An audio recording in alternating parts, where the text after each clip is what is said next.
মানব বুকের অন্ধকারে হৃদয় অপেক্ষা করছে।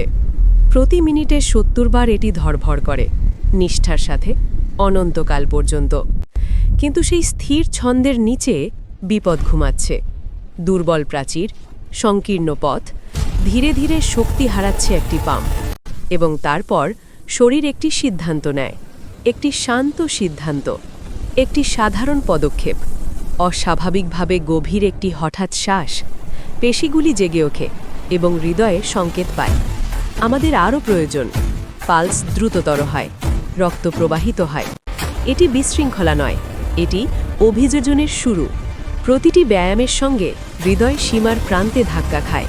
এটি প্রসারিত হয়, আরও শক্তভাবে সংকুচিত হয়, আরও দ্রুত ধড়ফড় করে।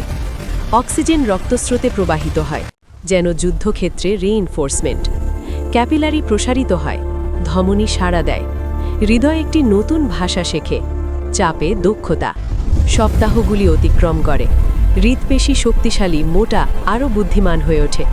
এখন প্রতিটি ধড়ফড় কম প্রচেষ্টায় বেশি রক্ত সরিয়ে দেয়। বিরামকালে হৃৎস্পন্দন কমে যায়, দুর্বলতার কারণে নয়, দক্ষতার কারণে।